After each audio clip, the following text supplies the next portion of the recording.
The ancient parchment crumbled between my fingers as I read the final entry, and that's when I heard the stone slab grinding open behind me in the darkness of the archive. I spun around to see him standing there, his pale skin gleaming in the candlelight, fresh blood still dripping from his lips, and I realized the journal I'd been reading was my own obituary, written 300 years ago. Let me back up, because 3 weeks ago, I was just another overworked research assistant at the university, drowning in student debt and living off instant ramen. My boring life consisted of digitizing old manuscripts and pretending to care about tenure politics. Then, Professor Whitmore offered me a job that would change everything.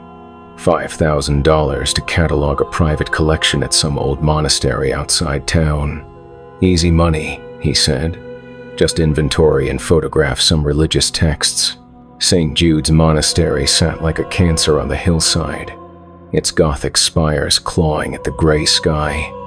The building had been abandoned for decades, or so I thought. When I arrived that first morning, the massive oak doors swung open before I could even knock. A tall, gaunt man stood in the shadows of the doorway, his skin so pale it was almost translucent. "You must be David," he said in a voice like silk over broken glass. "I am Brother Augustine. Welcome to St. Jude's." Something about his smile made my skin crawl. But $5,000 was $5,000. The monastery felt wrong from the moment I stepped inside. The temperature dropped 20 degrees, and my breath came out in visible puffs. Ancient tapestries covered the walls, depicting scenes of martyrdom and suffering that seemed to move in my peripheral vision. Augustine led me through corridors that stretched impossibly long, past empty cells and chapels filled with the lingering scent of incense and something else. Something metallic and sweet. "The collection is extensive," Augustine explained, as we walked, "accumulated over many centuries. Some texts are unique, irreplaceable. You'll find the work fascinating, I'm sure." He stopped at a heavy wooden door reinforced with iron bands. Medieval locks covered its surface, and strange symbols were carved deep into the wood. Augustine produced an ornate key that looked older than the building itself. "The archive," he said, turning the key with a grinding sound that echoed through the corridors. "You'll have complete access, of course. Work at your own pace. I only ask that you respect what you find down there. Some knowledge carries a price." The door opened onto a spiral staircase that descended into absolute darkness. Stone steps worn smooth by centuries of use disappeared into the black. Augustine handed me a brass candelabra with 3 flickering candles. "Electric lights disturb the manuscripts," he said. "The old ways are best. I'll leave you to your work." And then he was gone, his footsteps fading to nothing in the corridor above. The staircase went down much farther than it should have. I counted over 200 steps before reaching the bottom. The archive stretched out before me like a cathedral of books, its vaulted ceiling disappearing into shadow above. Shelves lined every wall, packed with leather-bound volumes, scrolls, and manuscripts in languages I couldn't identify. The air tasted thick and ancient, heavy with the weight of centuries. I set up my laptop and camera equipment on a reading table in the center of the room. The work was exactly what I expected. At first, religious texts, mostly in Latin, chronicles of the monastery's history dating back to the 13th century. Illuminated manuscripts with gold leaf that caught the candlelight. But then I started finding the strange ones, books bound in leather that didn't feel quite right under my fingers. Manuscripts written in what looked like dried blood, texts that seemed to shift and writhe when I wasn't looking directly at them. I tried to photograph one particularly odd volume, but every picture came out as a blur of shadows and red eyes. That's when I found the journals. Hidden behind a false wall, I discovered a collection of personal accounts. Diaries, confessions, and testimonies written by dozens of different hands across the centuries. all describing the same thing. Encounters with Augustine, Brother Thomas, 1847. He has not aged a day in the 20 years I have served at St. Jude's. Yesterday I saw him in the chapel, drinking from the communion chalice, but the wine was red and thick, and I swear I saw him lick his lips with a tongue too long for any mortal man. Sister Catherine, 1634. The children from the village have gone missing again, 5 this month. Augustine says wolves, but there are no wolves here. I found small shoes in his chambers, stained with something dark. God help me. I know what he is, but who would believe such a thing? Father Miguel, 1289. I have served this monastery for 30 years, yet Augustine was here when I arrived as a young novice, and he remains unchanged. I have seen him walking the corridors at night, his eyes reflecting candlelight like an animal's. The other brothers whisper that he founded St. Jude's himself, centuries ago. They say he made a pact with something in the deep places of the earth. My hands shook as I read entry after entry. Accounts of missing villagers, strange deaths, and Augustine's unnatural longevity. But the most disturbing entries came from those who tried to leave or tried to expose him. Brother Francis, 1712. I attempted to flee last night. Made it to the edge of the village before something caught me, dragged me back through the woods by my ankles. Augustine was waiting in my cell, sitting in perfect darkness. He asked if I'd enjoyed my evening walk. His smile revealed teeth like broken glass. I understand now. We are not servants here. We are livestock. The candles guttered and flared as I read, casting dancing shadows across the pages. That's when I noticed something that made my blood freeze. The handwriting in the most recent journal. I recognized it. It was mine. With trembling fingers, I opened the final journal in the collection. Page after page of my own handwriting, describing events I had no memory of. My arrival at the monastery, my discovery of the archive, my growing horror at Augustine's true nature. The entries went on for months, detailing conversations I'd never had, discoveries I'd never made, escape attempts I'd never tried. The final entry was dated tomorrow. David Hartwell died today in the archive beneath St. Jude's Monastery. He discovered too much, as they always do. Augustine drained him slowly, savoring every drop while forcing him to watch. His body joins the others in the ossuary. Another curious scholar silenced. Another secret kept. May God have mercy on his soul, for Augustine surely will not. That's when I heard the stone slab grinding open behind me. I spun around to find Augustine standing at the bottom of the staircase, but he looked different. His pale skin had taken on a gray pallor. His fingernails had grown into black talons, and his eyes glowed with a hungry red light.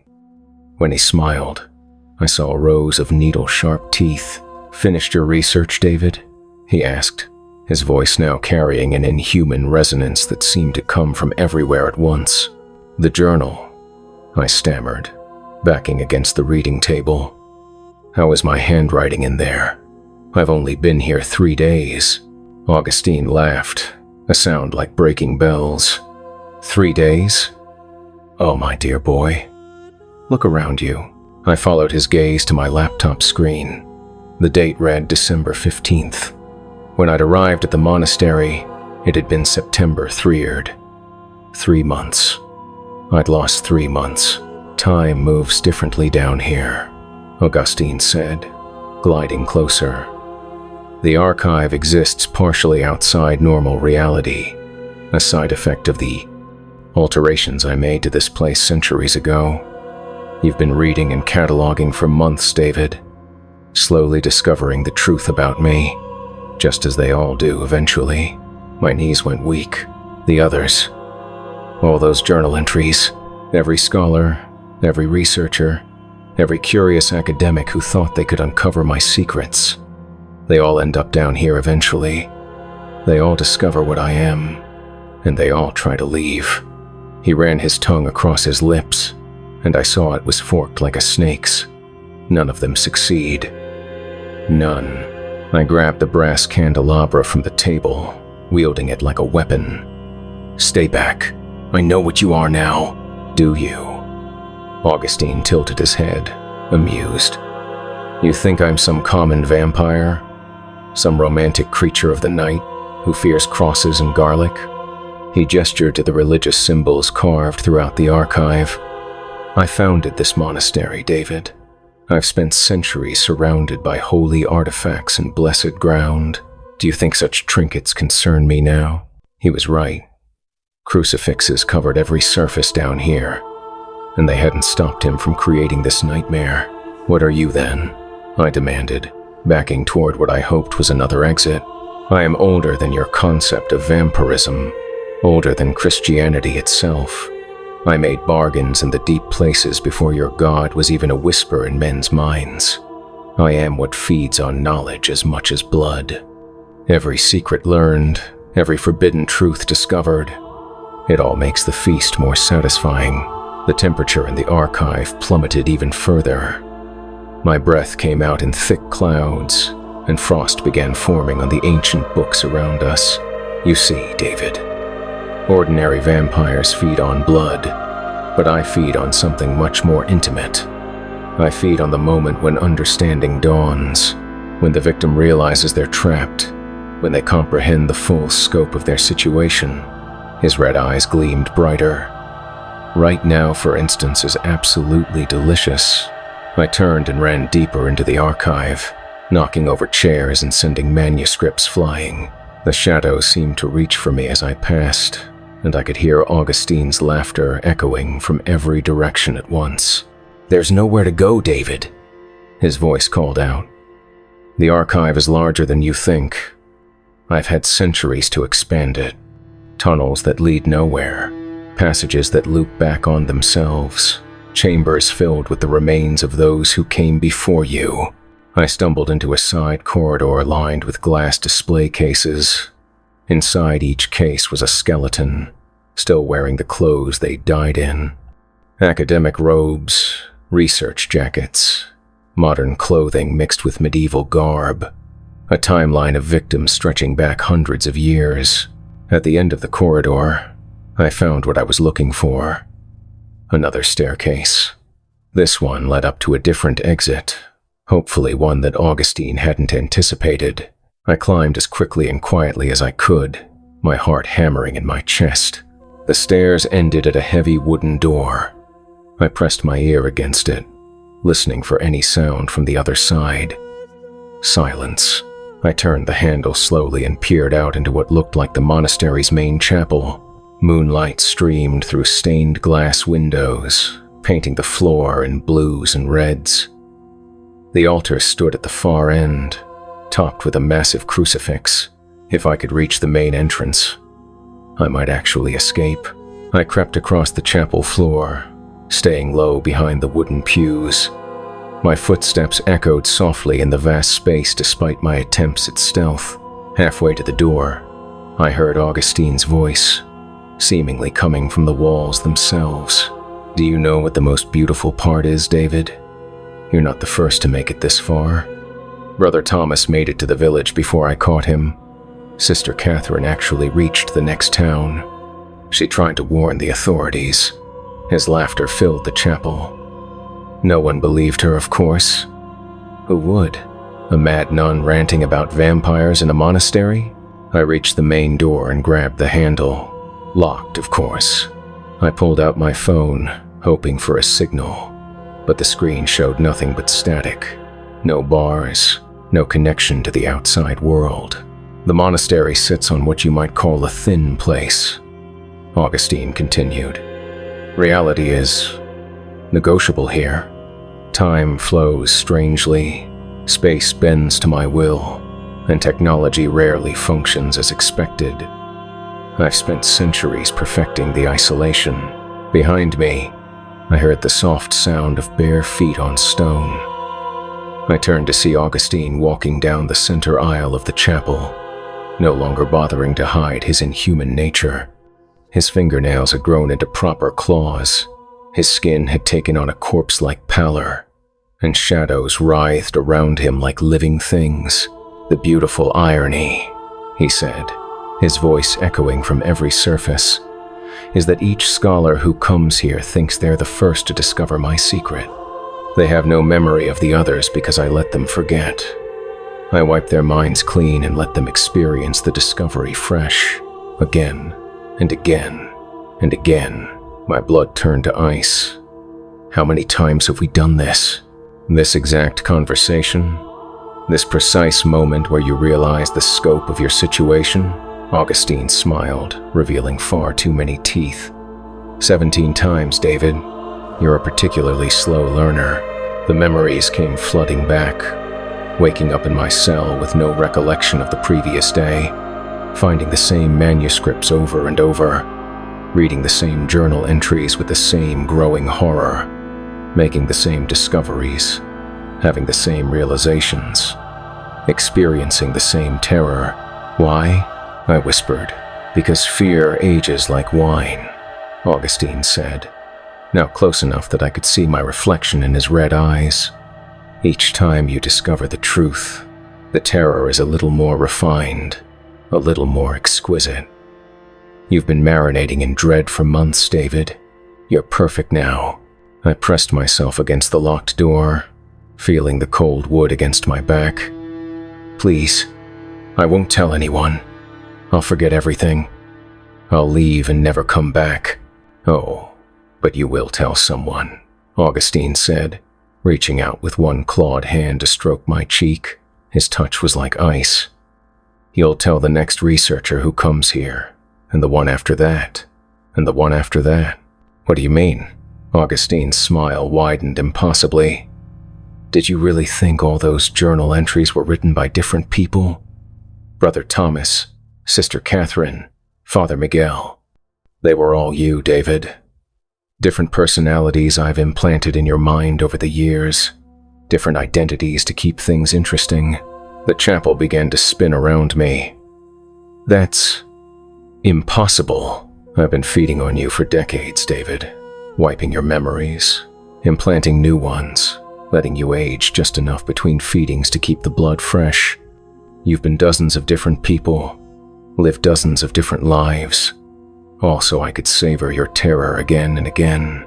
I slumped against the door as the full horror of my situation became clear. I wasn't a researcher who'd stumbled onto Augustine's secret. I was his pet, his livestock, his favorite vintage that he'd been aging to perfection.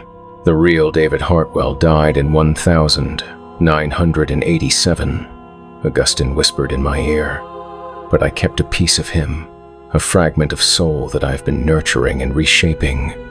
You're not even human anymore, my dear boy. You're a memory given flesh, a ghost powered by my will." I looked down at my hands and saw they were becoming translucent. Through my palms, I could see the chapel floor. "Each time you discover the truth, you become a little less solid," Augustine explained. "A little more ephemeral.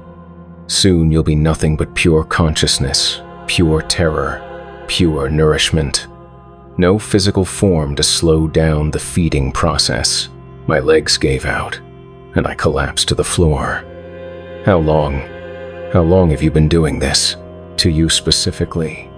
38 years. But I've perfected the technique over centuries. You're not my first long-term project." Augustine knelt beside me, his face inches from mine. "There's something poetic about it, don't you think? A creature that feeds on knowledge, slowly consuming a scholar's entire existence, breaking down their reality piece by piece until nothing remains but pure, distilled fear." The chapel began to fade around me. The walls became translucent, revealing the archive beneath. I was still down there, I realized. I had never left. The escape attempt, the chapel, even this conversation. It was all happening in my mind while Augustine slowly drained away my essence.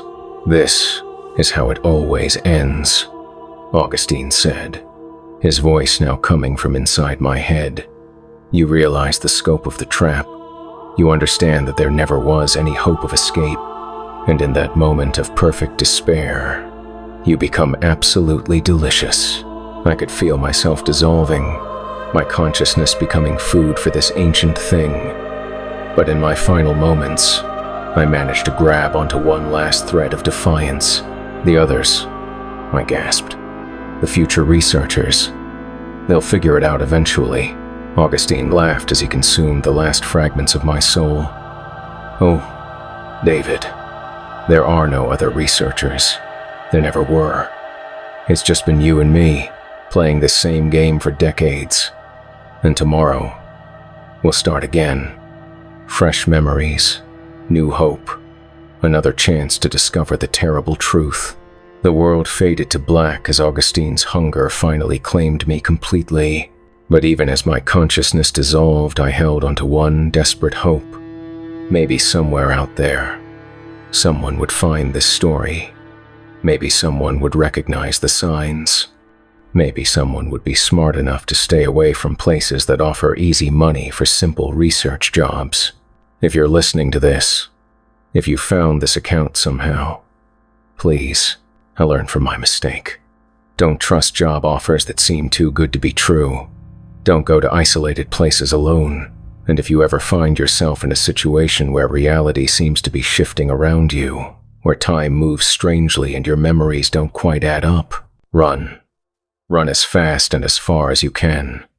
Because once creatures like Augustine get their claws in you, once they start feeding on your fear and your knowledge, there's no escape. You become part of their collection forever, trapped in an endless cycle of terror and discovery. And maybe,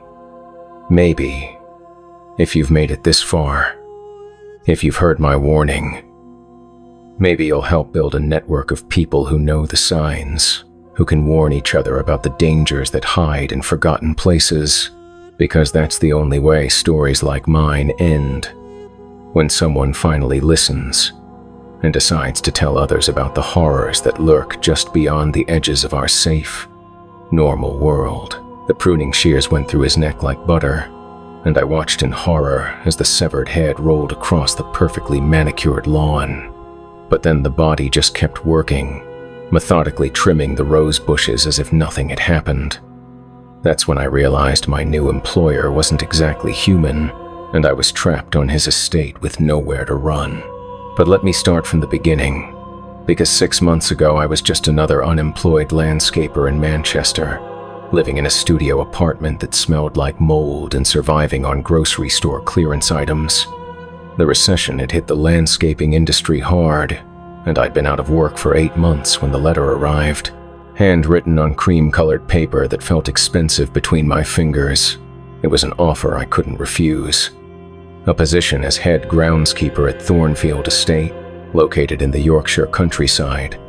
The salary was 3 times what I'd made at my previous job, plus room and board in a cottage on the property. All I had to do was maintain the gardens and grounds to the owner's particular standards. The letter was signed simply E. Blackthorne, with a flourish that looked like it belonged in a different century. I should have been suspicious that they'd offered me the job without an interview. Should have wondered why they were paying so much for what seemed like basic groundskeeping work. But desperation makes you ignore red flags. And I was desperate enough to ignore a parade of them. The estate sat at the end of a winding road that seemed to go on forever through dense woodland. Ancient oak trees pressed close on both sides, their branches forming a canopy so thick that even at midday, the road felt like twilight. When Thornfield finally came into view, it took my breath away. The manor house was a massive Gothic revival structure, all sharp angles and pointed spires reaching toward the gray sky like accusing fingers. Ivy covered most of the stone walls, and the windows reflected the cloudy afternoon light like dead eyes. But it was the gardens that really caught my attention. They were absolutely perfect, not just well maintained. And a perfect Every blade of grass was exactly the same height. Every flower bed showed mathematical precision in its arrangement. Topiary animals dotted the landscape, so lifelike they seemed ready to bolt at any moment. Rose gardens bloomed in impossible abundance despite the late October chill, their colors so vivid they almost hurt to look at. I parked my beaten-up Ford next to the circular fountain in the front courtyard and stepped out, breathing in air that smelled of roses and something else, something sweet and cloying that made my stomach turn. The front door opened before I could knock, revealing a tall, pale man in an expensive suit that looked like it belonged in the 1890s. His dark hair was slicked back, his features were sharp and aristocratic, and his eyes were the palest blue I'd ever seen, almost white. "You must be James," he said in a cultured accent that placed him somewhere in the upper reaches of British society. "I am Edmund Blackthorne. Welcome to Thornfield." His handshake was ice cold and lasted just a moment too long. When he smiled, I caught a glimpse of teeth that seemed unusually sharp. "The gardens are incredible," I managed, still staring at the impossible perfection surrounding us. "Yes, they are my pride and joy," Blackthorne said, his pale eyes never leaving my face. "I trust you'll help me maintain their current condition. I'm quite particular about my roses." He led me around the property, pointing out various features with the enthusiasm of someone showing off a prized collection. The rose garden alone covered several acres, with varieties I'd never seen before. Some bloomed in colors that didn't seem natural. Deep purple so dark they were almost black. Whites so pure they seemed to glow in the fading light. "These are rather special specimens," Blackthorne explained as we walked among the beds. "Cultivated over many years. Each one requires specific care. You'll find detailed instructions in your cottage." The cottage sat at the edge of the property, a cozy stone building that looked like something from a fairy tale. Inside, it was furnished with antiques and comfortable furniture. On the kitchen table, I found a leather-bound journal filled with handwritten notes about the care and feeding of the various plants on the property. Some of the instructions were unusual. Rose beds must be watered at precisely midnight, never earlier, never later. Use only the prepared mixture found in the greenhouse. Water each plant at the base only. Never let the liquid touch the blooms directly. Topiary animals must be trimmed during the new moon. Work in complete silence. If you hear them moving, do not look directly at them until sunrise. Under no circumstances should you disturb the soil in the northeast corner of the property. This area is marked with white stones. Mr. Blackthorne considers this section off limits. I figured the old man was just eccentric. Rich people often had weird habits, and if following bizarre gardening rituals meant keeping this job, I was willing to play along. The first few weeks were peaceful enough. I fell into a routine of basic maintenance during the day. Mowing, weeding, general upkeep. The gardens practically maintained themselves, requiring far less work than I'd expected. Sometimes I'd find sections that I was sure needed attention, only to discover they'd somehow been perfectly maintained overnight. Blackthorne himself was rarely seen during daylight hours. He claimed to be a night owl, preferring to inspect the gardens after dark when the air was cooler and the colors more vibrant. I'd occasionally catch glimpses of him walking the paths at midnight, a tall figure in a dark coat moving silently among the roses. It wasn't until the fourth week that things started getting really strange. I was working in the herb garden one afternoon when I noticed movement in my peripheral vision. One of the topiary animals, a rabbit, I think, had definitely shifted position. Its head was turned toward me when I was certain it had been facing the other direction moments before. I approached it carefully, studying the perfectly trimmed boxwood.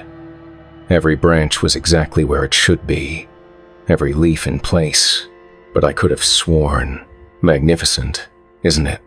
I spun around to find Blackthorn standing behind me, despite the fact that it was barely 3 in the afternoon. His pale skin seemed to glow in the sunlight, and his eyes were hidden behind dark sunglasses. "The topiary?"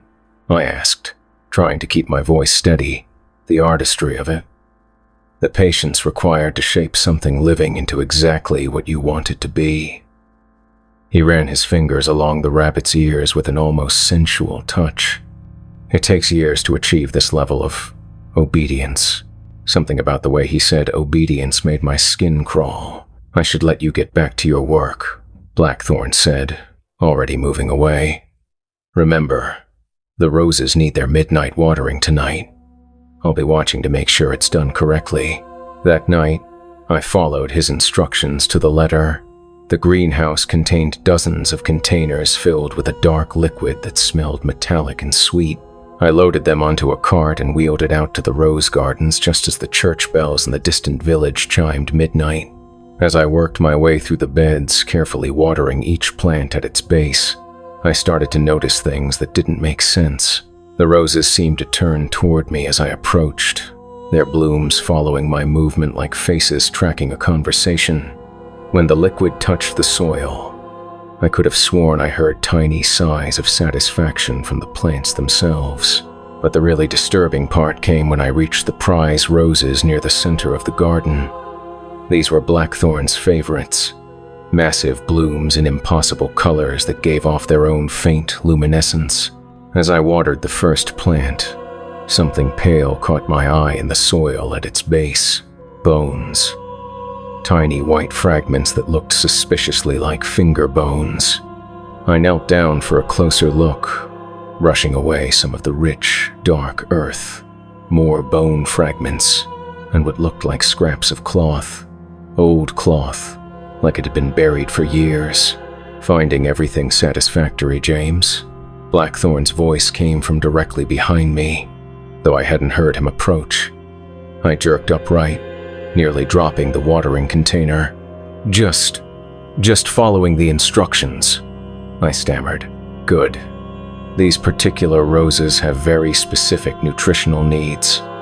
They've been fed the same diet for decades. Changing their routine now would be quite harmful to their health." In the moonlight, his smile revealed teeth that were definitely sharper than normal.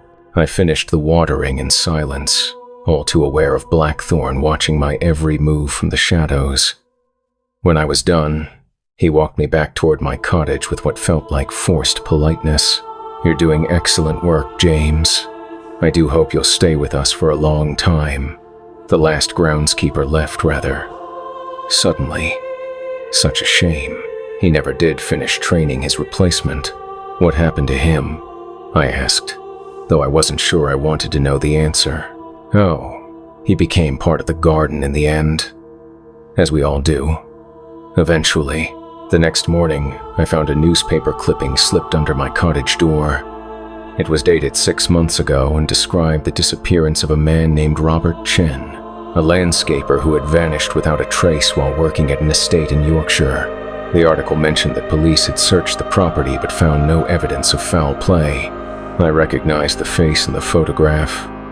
It was the same face I'd seen in the bone fragments beneath Blackthorn's prize roses. That night, I decided to do some investigating of my own. I waited until well after midnight, then crept out of the cottage and made my way to the rose garden. If Blackthorn was burying his groundskeepers in the flower beds, there might be evidence I could take to the police. What I found was so much worse than I'd imagined. The garden was alive with movement. Every topiary animal was walking, crawling, or hopping around the grounds. The rabbit I'd watched earlier was nibbling on grass near the fountain. A topiary deer was drinking from the pond. Even the larger sculptures, a bear, a lion, what looked like a dragon, were moving with fluid, natural motions, but they weren't animals. As I watched in horror, I realized what I was actually seeing. The topiary creatures were shaped around human skeletons. Bones formed the armatures, held in place by the carefully trained branches and leaves. The bear's massive skull grinned at me through a mask of boxwood. The deer's ribcage showed white between gaps in the foliage, and walking among them like a shepherd tending his flock was Blackthorn. He moved through the garden with inhuman grace, pausing to adjust a branch here, trim a wayward twig there. The topiary creatures responded to his touch like living pets, nuzzling against his hands and following him from section to section. That's when I saw the pruning shears in his grasp, gleaming silver in the moonlight. I tried to back away, to creep back to the cottage and figure out how to escape this nightmare. But I stepped on a dry branch, and the crack echoed across the garden like a gunshot. Every topiary creature turned toward me at once. Dozens of bone-white skulls swiveled in my direction, empty eye sockets fixing on my hiding spot behind the greenhouse. Blackthorn stood perfectly still in the center of the garden, his pale eyes reflecting the moonlight like a cat's. "James," he called out in a voice that carried impossible authority. "Please, join me. We need to have a conversation about your future employment." I ran. I bolted toward the cottage, hoping to grab my car keys and get off the property before Blackthorn could stop me. But as I rounded the corner of the main house, one of the topiary creatures was waiting for me. The dragon. 8 feet tall and covered in dark green foliage that rustled with each movement. It opened its mouth, revealing a human skull nested in the center of shaped branches, and let out a sound that was part roar, part scream. I veered left, heading for the front gate, but more creatures emerged from the shadows. The bear blocked my path to the driveway. The lion crouched near the fountain, ready to pounce. They were herding me back toward the garden, back toward Blackthorn. I had no choice but to follow the path they left open for me. As I walked back into the rose garden, the topiary creatures formed a circle around me, their bone faces turned inward. Blackthorn stood waiting near his prize roses, those impossible blooms glowing softly in the darkness. "You've discovered my little secret," he said, not sounding particularly upset about it. "I was wondering when you'd put the pieces together. You're more observant than most." "What are you?" I whispered. "I am a gardener," he said simply. "I cultivate beauty. I shape living things into forms that please me. I've been practicing my art for, centuries now. You humans make such interesting materials to work with." He gestured to the topiary creatures surrounding us. Each one was once an employee, groundskeepers mostly, though I've had gardeners, landscapers, even a few botanists over the years. They start out so full of life, so eager to please, and in the end, they become part of something much more beautiful than they ever were on their own. The pruning shears gleamed in his hand as he approached. The process is quite artistic, really. First, I drain them slowly, just enough to keep them docile and compliant. Then comes the shaping, careful pruning of flesh and bone until they fit the framework I have in mind. The topiary grows around them over time, guided by their skeletal structure. I backed away, but the circle of creatures tightened around me. There was nowhere to run.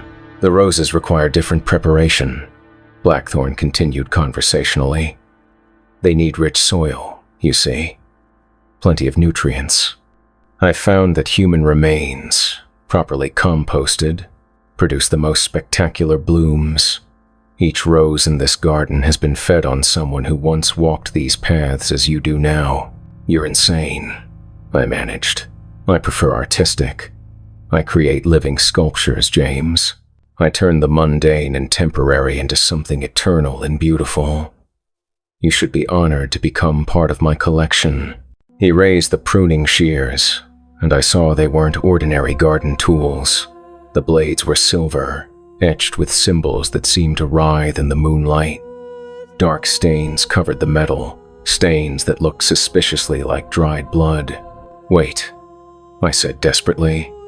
"You need someone to maintain the garden. Someone to help with the day-to-day work. If you turn me into another topiary creature, who's going to water the roses? Who's going to trim the hedges?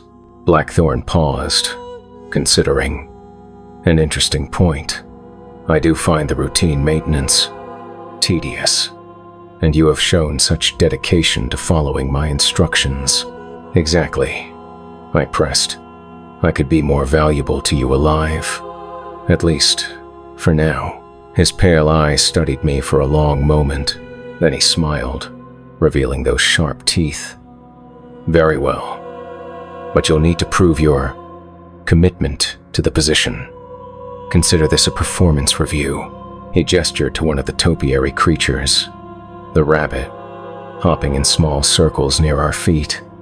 This one has been with me for nearly a decade, but lately, he's been restless, not maintaining his shape as well as he should. I think it's time for some corrective pruning. He held out the shears to me. Show me you understand the nature of your employment here, James. Show me you're willing to do whatever is necessary to maintain the beauty of this garden. The rabbit looked up at me with empty eye sockets, its skeletal frame barely visible beneath the perfectly trimmed boxwood. Somewhere in that framework of bones and branches was what remained of a person who had once stood where I was standing, facing the same impossible choice. My hands shook as I took the pruning shears. They were heavier than they looked, and the metal felt warm to the touch despite the cold night air. Just a small trim, Blackthorn encouraged. Nothing dramatic. We want to maintain the overall shape while encouraging new growth. The rabbit sat perfectly still as I approached, as if it understood what was happening. I knelt down beside it, the shears positioned near where its neck would be. One quick cut, but I couldn't do it. Whatever that thing was, whoever it had once been, I couldn't bring myself to hurt it. I can't, I whispered, dropping the shears to the grass. Blackthorn's expression didn't change, but the temperature around us dropped 20 degrees. Frost began forming on the roses, and the topiary creatures shifted restlessly. Disappointing, he said, but not unexpected. Very few people have the artistic vision necessary for this kind of work. I suppose you'll have to join the collection after all. He bent down and retrieved the pruning shears, then moved toward me with inhuman speed. But as he raised the blades, something unexpected happened. The rabbit hopped forward and bit him. Its wooden teeth, shaped from carefully trained branches, sank into Blackthorn's ankle. He screamed, a sound that was part rage, part surprise, and part something else entirely. The other topiary creatures began moving toward him, their bone faces turned in his direction. What? He started to say, but then the bear was on him, its massive wooden claws raking across his chest. The deer followed, its antler points finding gaps in his clothing. Within seconds, he was surrounded by his own creations, all of them attacking with desperate fury. I understood then what was happening. The spirits trapped in those topiary frameworks, they still retained some fragment of human consciousness, and they had been waiting for years for a chance at revenge. Blackthorn fought back with inhuman strength, tearing branches from his attackers and hurling them aside. But there were too many of them, and they seemed to be drawing power from their shared hatred. Vines erupted from the ground around his feet, holding him in place while the creatures pressed their assault. James, he screamed as wooden claws and teeth tore at his pale flesh. Help me. I can make you immortal. I can give you power beyond imagination. But I was already running toward the cottage. Behind me, I could hear the sounds of the battle, screams of rage and pain, the crack of breaking branches, the wet sound of tearing flesh. By the time I reached my car, the screams had stopped. I didn't look back as I drove away from Thornfield Estate. I didn't stop until I reached London, and even then I kept driving until I was sure I'd put enough distance between myself and that cursed place. The next morning, I called the police from a payphone and told them about Robert Chen, about the bones in the rose garden. about everything I'd seen. They said they'd investigate, but when I called back a week later, they told me that Thornfield Estate had burned down the night after I'd reported it. A gas leak explosion, they said. Nothing left but ash and rubble. I never found out what happened to Blackthorn or his topiary creatures. Part of me hopes they all burned together, finally free from his twisted artistry. But another part of me wonders if something that old, that powerful, could really be destroyed so easily. These days, I work in an office building in central London. Boring data entry work. Nothing creative or artistic about it. I live in a small flat with no plants, no flowers, not even a single blade of grass. Some people think I'm crazy for avoiding anything green, anything that grows, but they don't understand. They've never seen what happens when someone with too much time and too little humanity decides to turn living things into art. They've never watched a garden fight back against its creator, or seen the desperate fury of souls trapped in wooden prisons.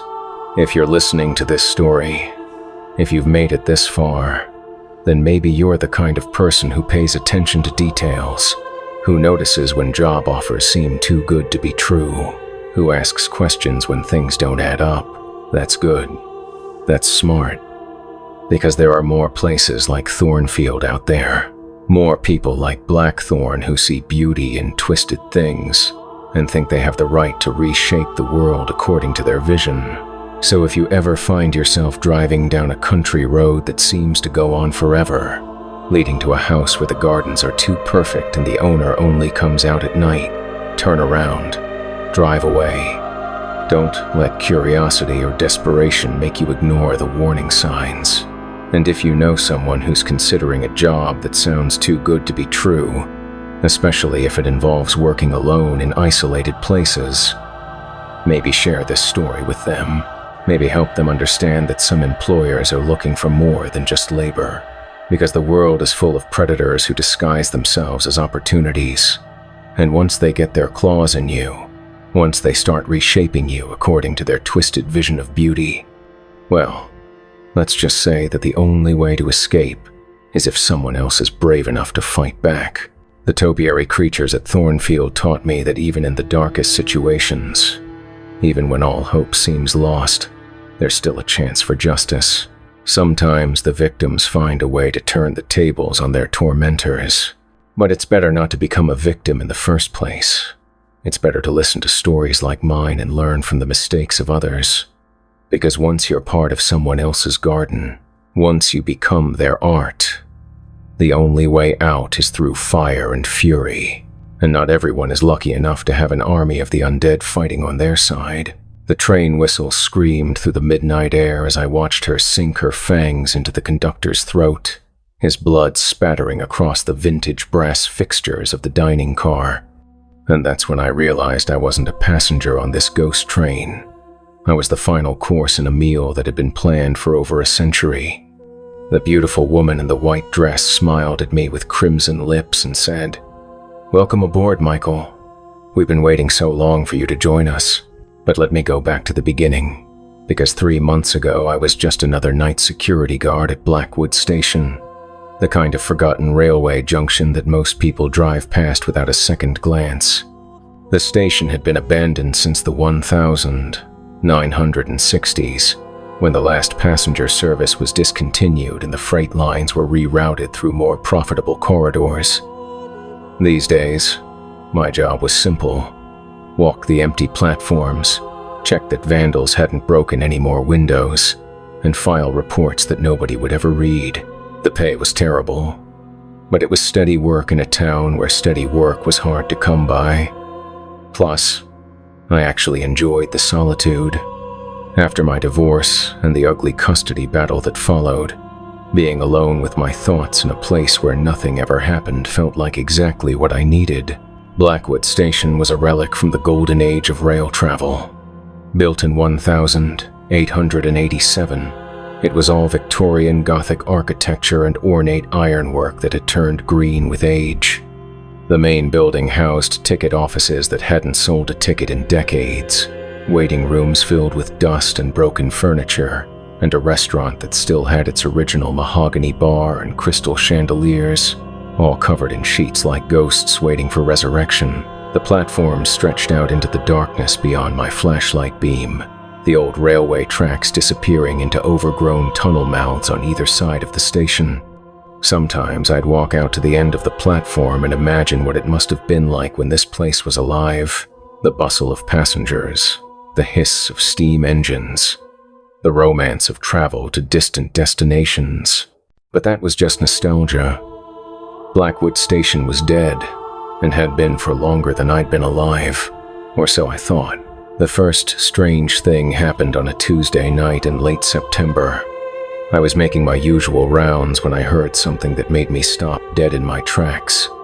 The distant sound of a train whistle.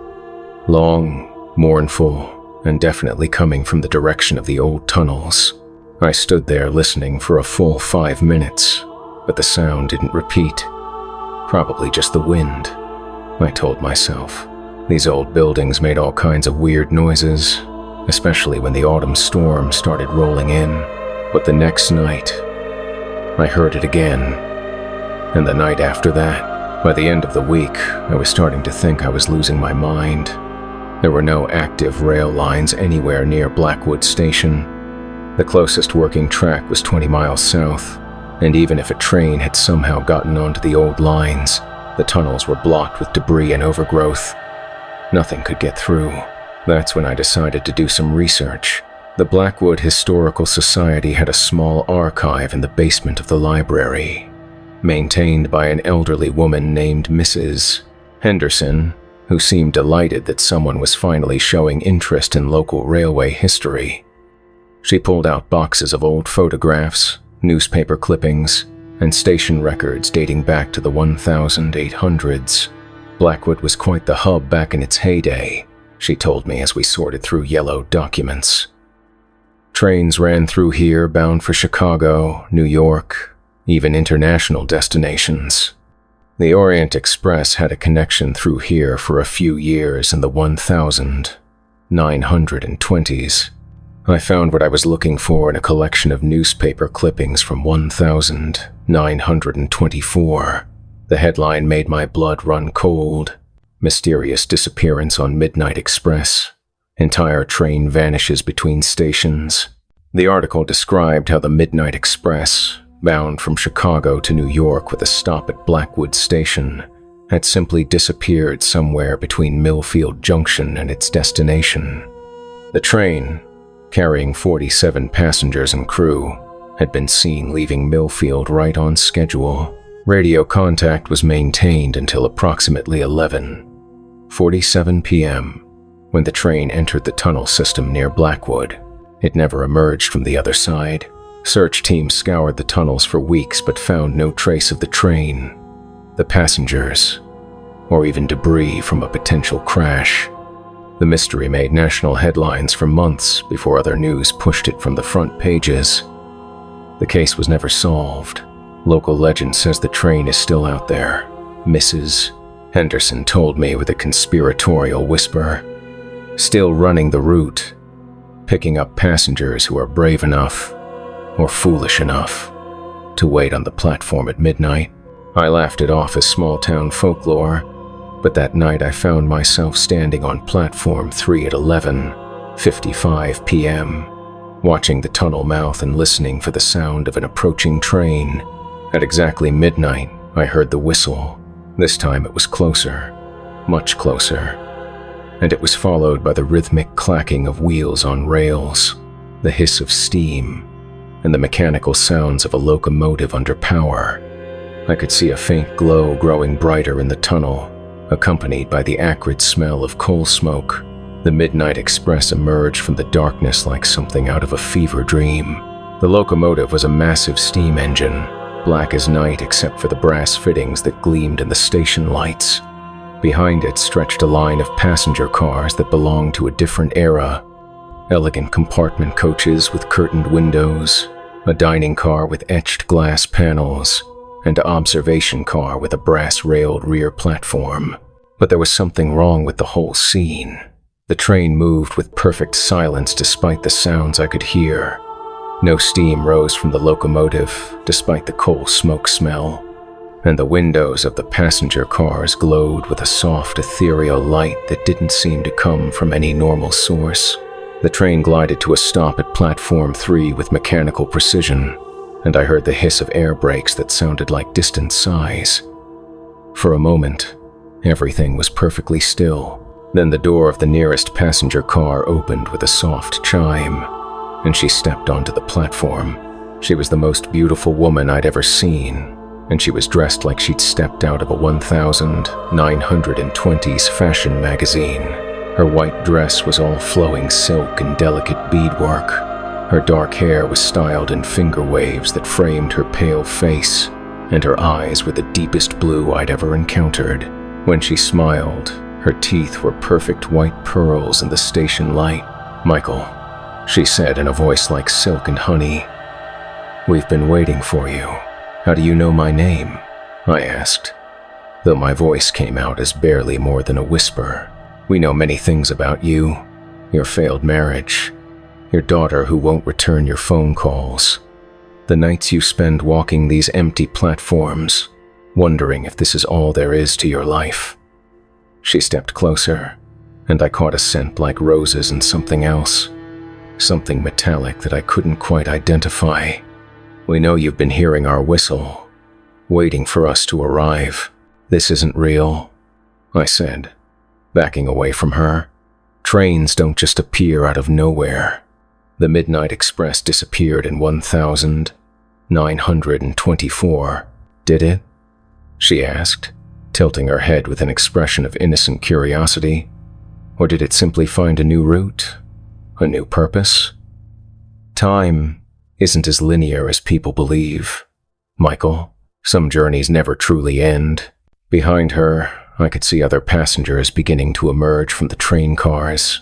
Men in expensive suits and bow ties, women in evening gowns and fur stoles, children in sailor suits and patent leather shoes, all of them dressed in the fashion of nearly a century ago, and all of them staring at me with expressions of hungry anticipation. "Who are you?" I whispered. "I am Eleanor Whitmore," she said with a graceful curtsy. "And these are my fellow passengers. We've been riding this train for, quite some time now. But we're always looking for new travelers to join our journey." One of the men stepped forward, tipping his hat. "Charles Blackwood," he said. "I believe this station was named after my family. Such a lovely coincidence." A woman in a silver dress glided closer. "Margaret Ashford. Delighted to make your acquaintance." More introductions followed, but I noticed something disturbing about all of them. Their skin was pale. Not just pale, but luminous, like they were lit from within. Their movements were too graceful, too fluid, like they were floating rather than walking, and their eyes all held the same hungry gleam. "We'd love for you to join us," Eleanor said, extending her gloved hand toward me. "The journey is quite remarkable. We visit the most wonderful places, meet the most interesting people, and the conversations, oh Michael, the conversations we have late into the night are simply divine." "Where does the train go?" I asked, though I wasn't sure I wanted to know the answer. "Everywhere," she said with that perfect smile. "And nowhere. We travel between moments, between heartbeats, between the spaces where reality grows thin. Would you like to see?" Despite every instinct screaming at me to run, I found myself drawn to her. There was something hypnotic about her voice, something compelling about the way she moved. Before I knew it, I was walking toward the open door of the passenger car. "That's it," Eleanor encouraged. "Just one step aboard, and you'll understand everything." But as I reached the threshold of the train car, something made me hesitate. A memory of my daughter Sarah. The last time I'd seen her, before the divorce proceedings turned ugly, she'd been crying, begging me not to leave, telling me she needed me to be strong, to fight for our family. I'd failed her then. I'd given up, walked away, let the lawyers and the custody arrangements tear us apart. But maybe Maybe I didn't have to fail her again. I can't, I said, stepping back from the train door. I have responsibilities. People who need me. Eleanor's perfect smile faltered for just a moment, and in that instant I saw something else beneath her beautiful exterior. Her eyes flashed red, her teeth seemed sharper, and her pale skin took on an almost translucent quality. "Oh, Michael," she said sadly, "you really should have accepted our invitation voluntarily." That's when the other passengers began to move. They surrounded me with inhuman speed, their graceful movements becoming predatory stalks. Charles Blackwood grabbed my left arm with fingers that felt like ice, while Margaret Ashford took my right. Their grips were impossibly strong, and I realized that their perfect nails had grown into sharp claws. "Don't struggle," Eleanor advised as they dragged me toward the train. "It only makes things more unpleasant." I fought anyway, thrashing and kicking as they hauled me into the passenger car. But it was like fighting against marble statues. They were far too strong, far too cold, and completely unmoved by my desperate resistance. The interior of the train car was even more surreal than the exterior. Gas lamps flickered along the walls, casting dancing shadows across rich mahogany paneling and burgundy velvet seats. The windows showed not the familiar landscape around Blackwood Station, but shifting views of places I'd never seen. Moonlit forests, fog-shrouded moors, cities that looked like they belonged in different centuries. They forced me into a seat near the center of the car, and I found myself facing Eleanor across a small table set with fine china and silver utensils. The other passengers took their seats around us, all of them watching me with those hungry eyes. "Now then," Eleanor said as the train began to move with that same eerie silence, "let me tell you about our little journey. I think you'll find the story quite illuminating." She poured something dark and red into a crystal glass from an ornate decanter. When she offered it to me, I caught that metallic smell again, stronger this time. "I was 23 when I first boarded the Midnight Express," she began, her voice taking on a dreamy quality. "It was October 13th, 1924. I was traveling from Chicago to New York to meet my fiancée. We were to be married the following week, a grand society wedding that had been planned for months." She sipped from her glass, and I saw her tongue dart out to catch a drop of the red liquid from her lips. I was so excited, so full of hope for the future. I spent the first hour of the journey in my compartment, writing in my diary about all the wonderful things that awaited me. The wedding, the honeymoon in Paris, the life we would build together. The train was picking up speed now, and through the windows I could see we were traveling through a landscape that definitely wasn't anywhere near Blackwood Station. We passed through a forest where the trees were silver and the leaves were black, where strange lights danced between the branches like will-o'-the-wisps. But somewhere between Chicago and our first stop, something went wrong, Eleanor continued. The train began to slow, then stopped completely in the middle of nowhere. The conductor announced that we were experiencing mechanical difficulties and that passengers should remain in their seats while the crew investigated. She refilled her glass from the decanter, and this time I was certain the liquid was blood. Hours passed, then a day, then longer. We had food and water, but no one could explain why we weren't moving. Some passengers tried to leave the train, but she gestured toward the windows. Well, as you can see, we weren't exactly in Kansas anymore. Outside, we were now traveling through what looked like a vast cemetery, filled with elaborate Victorian monuments and mausoleums that stretched to the horizon. Ghostly figures moved among the tombstones, and I could swear some of them were waving at the train. The truth began to reveal itself on the third day, Eleanor said, her blue eyes growing distant with memory. Or was it the third month? Time became fluid. We discovered that the Midnight Express had slipped between the cracks of reality, fallen through a gap in the world into a place where the normal rules don't apply.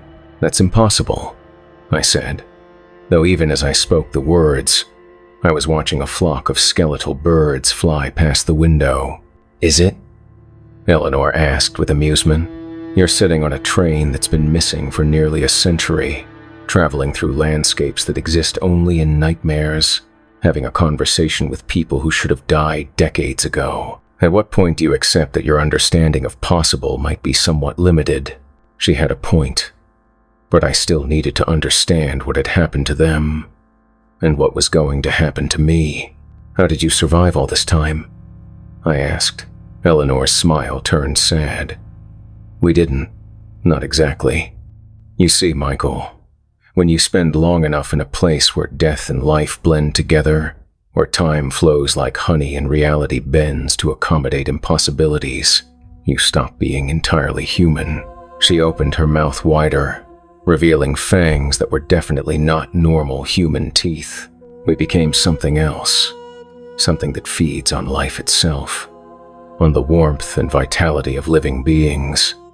The train sustains us, carries us between worlds, but we need supplements to truly thrive. The other passengers were nodding along with her explanation, their own smiles revealing similar dental modifications. I tried to stand up, to run, but found that my legs wouldn't obey me. Looking down, I saw thin, silvery threads wrapped around my ankles, connecting me to the floor of the train car. The train chooses our destinations, Eleanor continued conversationally. Sometimes we visit the world of the living, sometimes we explore the realms of the dead, sometimes we find ourselves in places that exist only in the spaces between thoughts. But wherever we go, we're always looking for new passengers to join our eternal journey. You're vampires, I said, the word feeling strange in my mouth. That's such a limited term, Charles Blackwood interjected.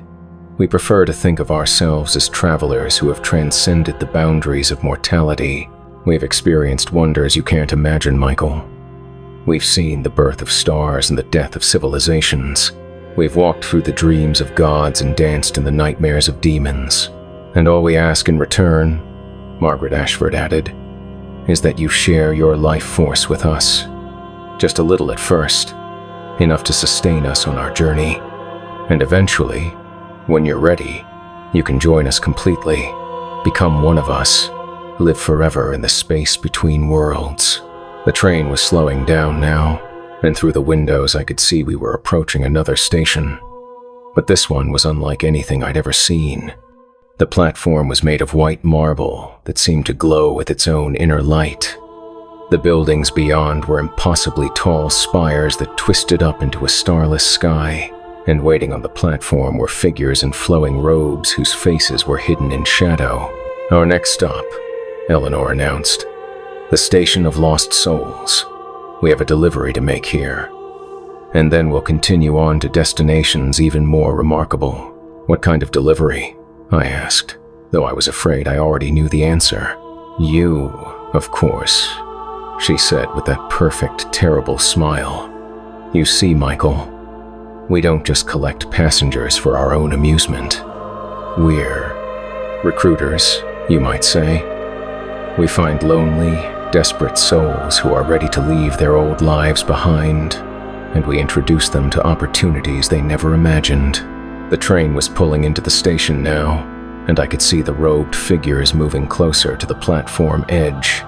Their movements were wrong somehow, too fluid, too purposeful, like they were floating rather than walking. The beings who run this station are always in need of new employees, Eleanor explained. Night watchmen, platform guards, ticket collectors. The work is steady, the benefits are eternal, and the retirement plan is quite generous. I won't do it, I said. I won't work for whatever those things are. Oh, but Michael, Eleanor said, her voice taking on a hypnotic quality. You don't really have a choice.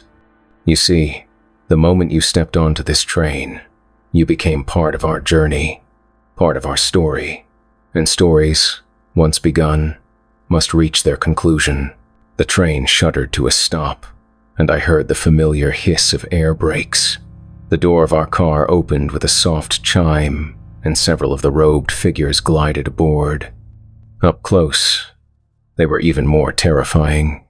Shadows given form, with eyes that glowed like distant stars and voices that sounded like whispered prayers in languages I'd never heard.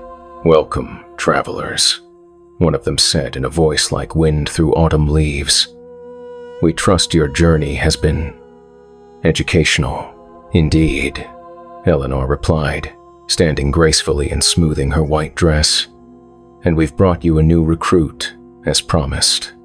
Michael Parker, night security guard, recently divorced, estranged from his daughter, and desperately in need of a fresh start." "Excellent," the shadow figure said, turning those star-bright eyes toward me. "We have great need of someone with security experience. The station requires constant vigilance, and some of our guests can be quite troublesome." "I won't do it," I repeated, but my voice sounded weak even to my own ears. "Oh, but you will," the shadow figure said with what might have been amusement. "You see, Mr. Parker, time spent in the spaces between worlds changes a person, makes them more flexible in their thinking, more open to new experiences, more willing to accept opportunities they might once have rejected." I looked down at my hands and saw they were becoming translucent, like Eleanor's skin. I could see the burgundy velvet of the seat through my palms. "The transformation has already begun," Eleanor said sadly. "I'm sorry it had to be this way, Michael. I truly hoped you would accept our invitation voluntarily. It's so much more pleasant when new passengers join us willingly." "How long do I have?" I asked. "Until you're completely incorporeal? Perhaps a few hours, maybe a day, depending on your constitution." She checked an ornate pocket watch that seemed to be running backwards. "But don't despair. The work at the Station of Lost Souls is quite fulfilling, and you'll find your new colleagues to be the understanding of your situation." The shadow figures were gesturing for me to follow them off the train. I tried to resist, but my body was no longer entirely under my control. My legs moved without my permission, carrying me toward the door despite my desperate attempts to stay seated. "Wait," I called out as I was led onto the platform. "My daughter, Sarah, she needs me. I can't just disappear like this." Eleanor appeared beside me with that inhuman speed, her hand resting gently on my shoulder. "Oh, Michael, sweet, naive Michael, you disappeared months ago. The night you first heard our whistle, you followed the sound into the tunnels. They found your body 3 days later, apparently killed in a cave-in. Your daughter attended the funeral. She's already grieving for you." The marble platform felt cold beneath my feet, and I could see other figures moving in the distance. People in various states of translucency, all wearing the same expression of resigned acceptance. "This is your reality now," Eleanor continued.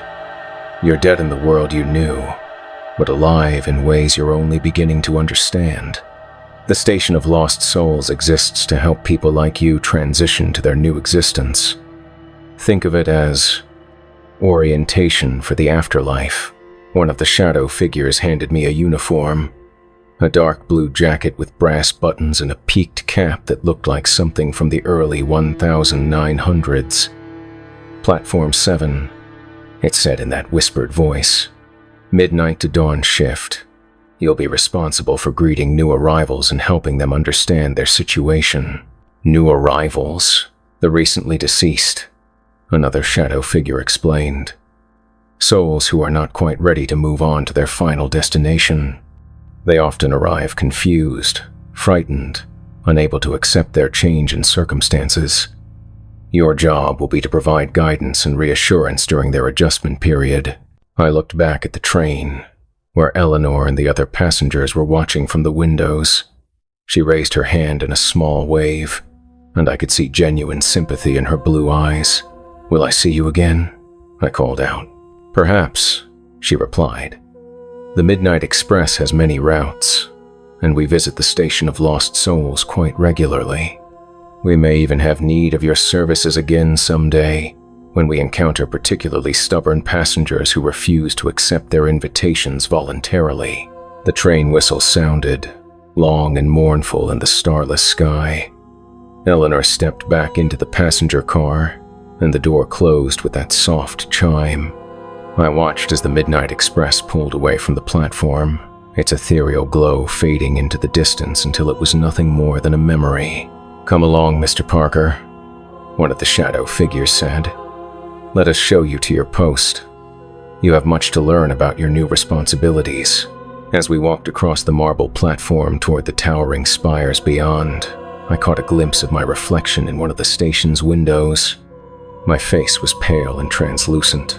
My eyes glowed with a faint inner light, and when I smiled, I could see that my teeth had grown sharp. Platform 7 turned out to be exactly what you'd expect from a way station for the dead.